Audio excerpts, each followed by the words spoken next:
Allah Subhanahu wa taala berfirman, "Innal ladzina yatluna kitaballah wa aqamus shalah wa anfaqu mimma razaqnakum sirran wa 'alaniyah yarjun tijarah lan tabur." Allah berkata kepada kita, "Innal ladzina," orang-orang yang membaca Al-Qur'anul Karim, wa aqamus shalah, mendirikan salat, wa anfaqu, mengeluarkan sedekah, mengeluarkan nafkah, mimma razaqnakum, apa yang telah kami kurniakan kepada mereka, baik secara sembunyi ataupun secara terang-terangan, mereka itu berada di dalam keadaan perniagaan yang pasti beruntung. Liwafiyahum ajruhum wa yaziduhum min fadlihi innahu ghafurun syakur. Sesungguhnya Allah Subhanahu wa taala pasti akan memberikan balasan terhadap apa yang telah mereka lakukan di dunia, wa yaziduhum min fadlihi, dan pasti akan diberikan oleh Allah pemberian yang besar. Yang kata ulama, pemberian mala ainun ra'at wala udhunun sami'at wala khatara ala qalbin bashar. Pemberian yang tidak pernah dilihat oleh mata, tidak pernah didengar oleh telinga kita, yang tidak pernah terlintas di dalam hati kita. Pemberian yang akan diberikan oleh Allah Subhanahu wa taala kepada orang-orang yang dahulu di dunia. Salah satu ibadahnya adalah tilawatul Quran, membaca Al-Quranul Karim. Hadirin dan hadirat yang dirahmati oleh Allah Subhanahu wa taala, kita tidak lama lagi akan masuk kepada syahrul Quran. Bulan Ramadan adalah dipanggil bulan Al-Quranul Karim, bulan yang diturunkan Allah Subhanahu wa taala Al-Quranul Karim, bulan yang mana akan digandakan Allah Subhanahu wa taala segala amalan saleh kita. Pahala akan dilipatkan kali ganda oleh Allah Subhanahu wa taala. Dengan itu perlunya kita berusaha daripada beberapa bulan sebelum datangnya bulan Ramadan, itu kalau keadaan dan kebiasaannya orang-orang salihin, untuk agar masuk sahaja bulan Ramadan mereka telah mempersiapkan diri untuk sudah mempunyai hubungan yang baik dengan Al-Quranul Karim. Kita adalah orang yang beriman.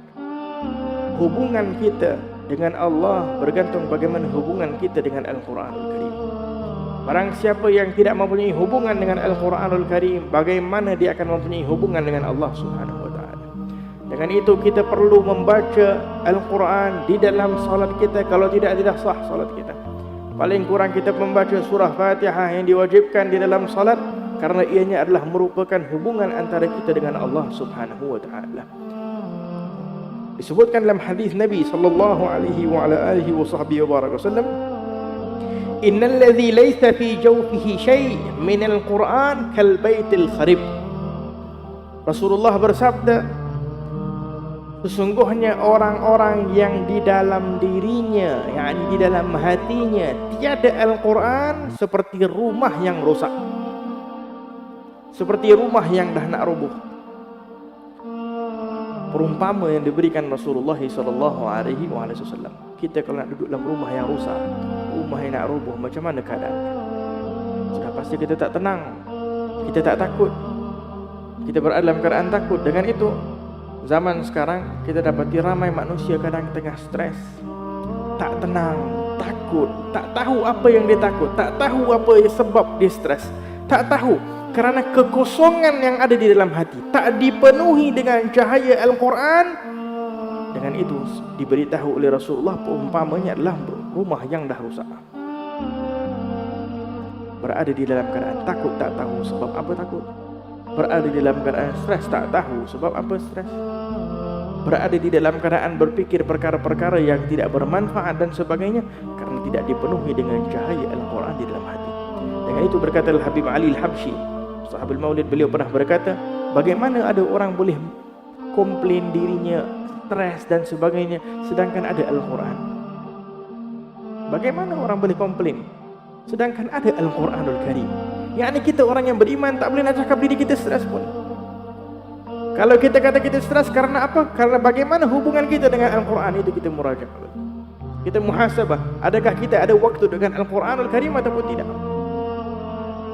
Tak payah pergi cari ubat sana ataupun ubat sini, pergi prescribe ubat sana, pergi jumpa doktor sini dan sebagainya.